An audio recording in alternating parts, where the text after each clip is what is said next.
I am so excited for you guys to join me today. I want to thank you for watching. Today I have with me Wendy Labat, Wendy Labat. And we actually got connected through LinkedIn. It's been some time ago. We actually were connected for, I think, when I first got on LinkedIn. She was one of my original connections, and we had never met each other until last year. And so I'm really excited to have her here today because we took that connection to a deeper level. We were able to work with different workshops together. We have lunch every once in a while, which we haven't had in forever. And just a joy to have someone in my corner and challenge me on a regular basis to be a better version of myself. So at this time, I'm going to give Dr. Wendy the floor for her to introduce herself before we get into the interview. Hi, LaChelle, and thank you so much for having me. I'm so grateful for you because, we, you got me started on this whole thing. So I said, look at me now. That is But I'm amazing. Dr. Wendy Labat, also known as the financial healer. And Mhm. I just added a new title to my library, which is basically best-selling author. So I'm like, yay! So I'm Yay. excited about that. I'm an entrepreneur, financial strategist, and a speaker. And I've been in business over 36 years. And my whole, I guess, approach now, I'm a breast cancer conqueror. So because Mm. I practice what I preach, all the expenses that I had to pay, medical bills and all that, I had coverage and I got a significant shot in the arm behind it that really kept me from being financially ruined. So I'm on a crusade now to empower other people to be in a better position so one illness or injury won't ruin them financially. So I'm Awesome. glad to be here. Yeah. That's wonderful. So let's just show what the book looks like. All right. Yay. The financial cures. And so this is really a blessing to be able to, what was it that prompted you to have a book? Because a lot of people, like you said, you're on a mission to help people, but, just taking it a step further and putting it in a book.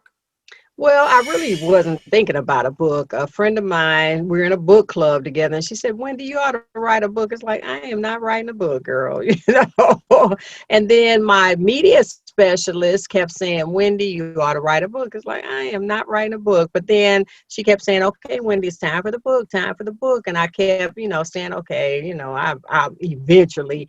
But then about, what, 30, 45 days ago, I wrote a book. It didn't, I guess I spent more time dreading the idea than actually doing it, the project. And Mhm. I was so happy that it was supposed to launch on the 30th of this month. And instead, it launched September 15th, which was like 2 weeks ago. And then Wow. within that first few days, it hit the bestseller in my two categories. And then a few days later, it was the number one new release. And I'm like, I'm so excited. And I've been so excited ever since. I never thought that kind of incitement could come over me and stay over me Yes. this long. It's just that, once I finished it, all the time I was writing, it's like, I can't wait to be done with this, can't wait. And now that I'm done with it, it's like, I'm ready for the next book. That's So, awesome. it's Yeah. been good. Yeah. I Now, so can't. when you say, you had kind of those hangups that kind of prevented you from writing, what do you think that's about? Because there's a lot of people who, right now, they've had the time to reflect, they're trying to reinvent themselves, they have to, pivot and do different things in their industry. So, what do you think? What advice would you give them to write that book? I would say just do it. I'm a good writer. I wrote a 200 and something page doctoral study. I know how to write, but I didn't Mhm. want another project. It's like, okay, I've got enough on my plate. I'm not trying to commit to writing a book. But once I started, doing my, little speaking and training, and people, especially in this time, people really needed the information in the book. They really need to learn how to take control of their finances, overcome the obstacles to winning the money game. And I said, well, I do have something to share. So once I put it on paper and, started reading it, put it out for a few other people to read before I actually published it. And everybody's like, okay, good, easy read, good information. Everybody got something out of it. So I said, well, it's time for me. This is part of my crusade. Instead of me just trying to do the one to many, verbally, now I can just Mm-hmm. get the book and people can, work at their own pace, get whatever they need out of the book. And then if they want additional assistance, I'm here for them. So I would just say do it, and don't get caught Mm-hmm. up on the whole process. And because I got caught up on, having it as another project, the process, and just dreading the idea. But it really wasn't bad. I mean, it was, like I said, I caused more pain for myself than was really there. So I'm like, okay, do it. Just do it. Like Nike says, just do it. I love that. And so now how do you have a wealth of information. So we've had workshops together where you've talked about budgeting and ways that you can move forward, start small and build on that. So how were you able to kind of condense it and figure out what things are good for the book or, maybe your sequel or things like that? How do you know what goes in what? Well, I developed what I call the financial cure system, which is a whole series of getting from where you are to where you want to be. So basically, this is the first step. The financial cures is the series and diagnose your financial health, because I kind of started doing everything off the medical theme. And it's basically because you have to know where you are, just like when you go to the doctor, they take your vital signs and ask about your symptoms, and you have to know where you are, what's the problem before you can fix it, before you can prescribe, a treatment to get better, to fix whatever the problem is. And it's not that complicated, but if you don't understand it, it can be. So I I basically love talk about, that.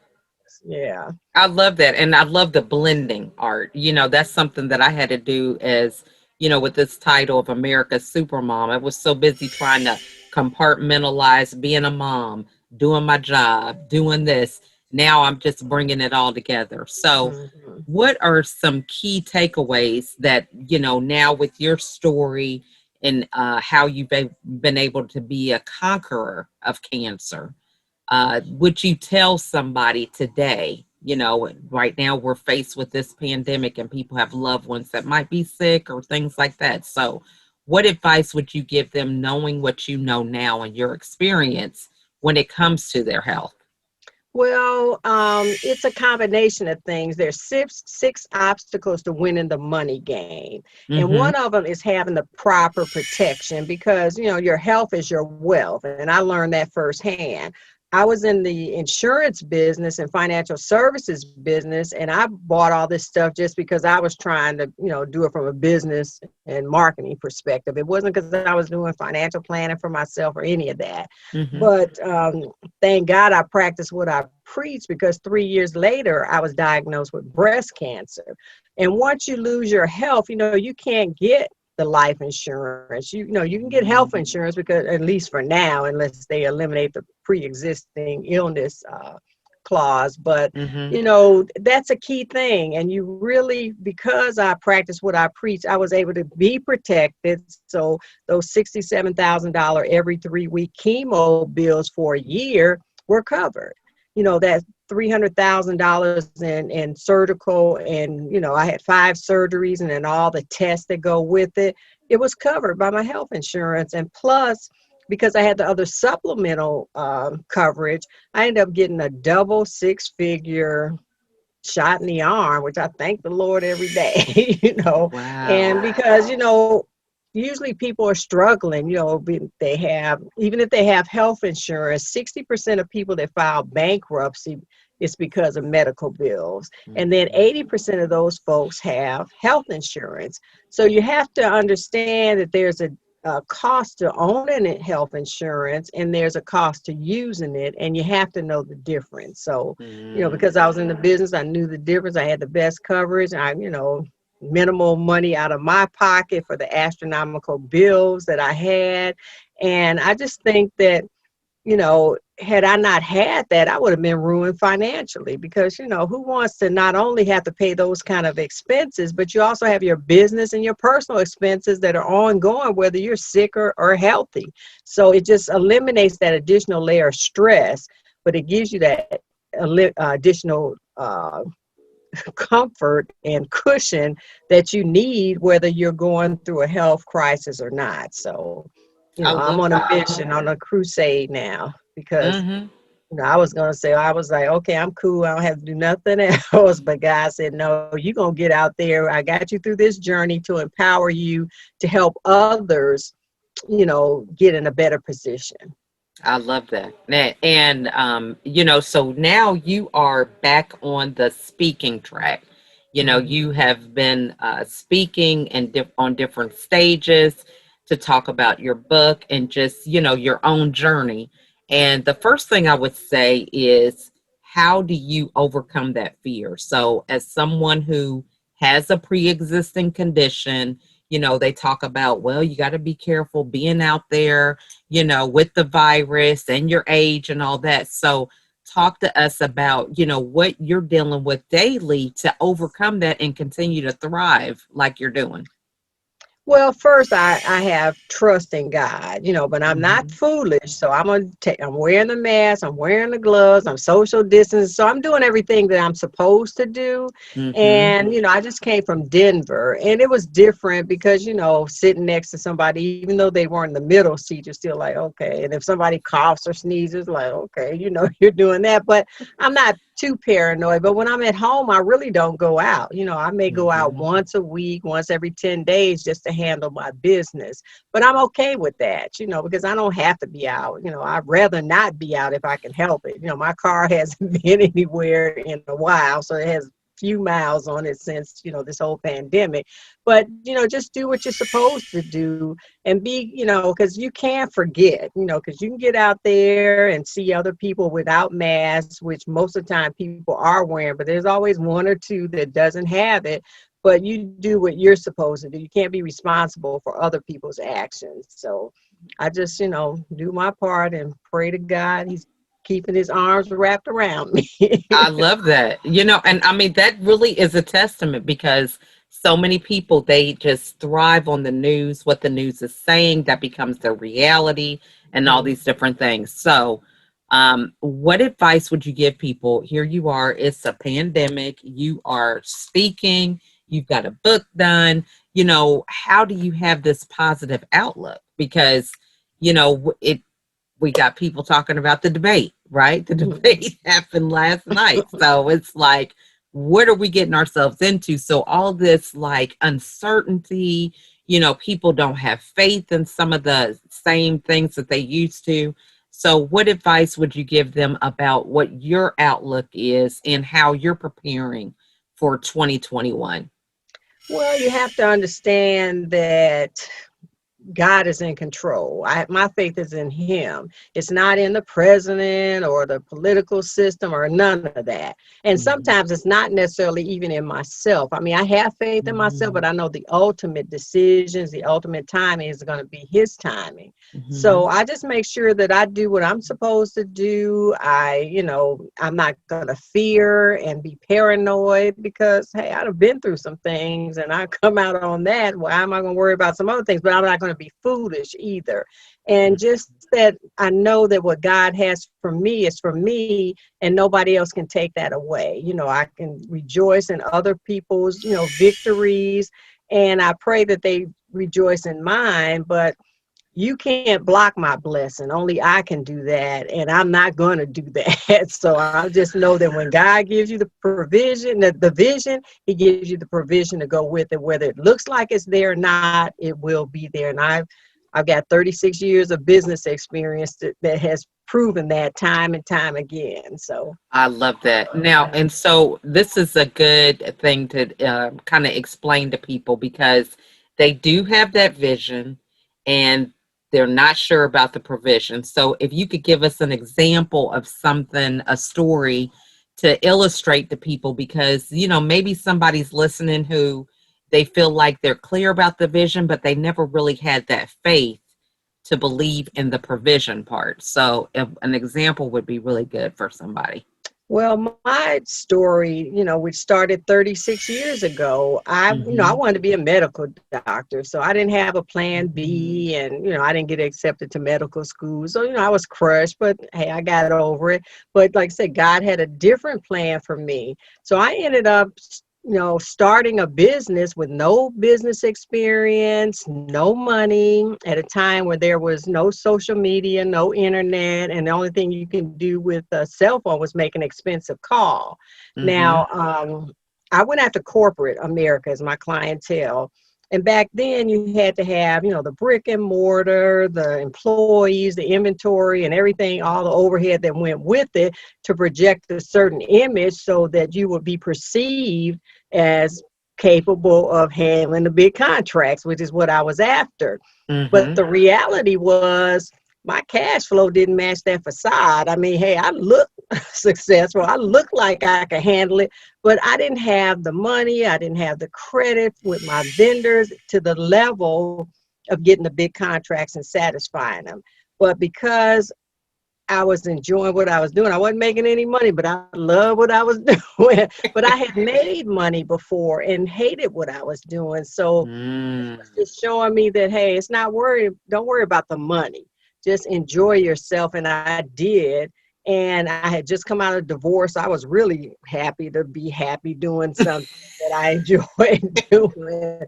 So as things came along and opportunities came along, the provisions came along. So it's like it wasn't out of my doing because I didn't know what I was doing, but God put the right people in front of me. He put the right opportunities in front of me, and he kind of led me to, accept them. At first, I wasn't as spiritually mature then as I am Mm-hmm. now, but in hindsight, it was just, God putting those provisions in front of me. Sometimes there were times when I had opportunities and I'm like, Lord, how am I going to do this? How am I going to make it?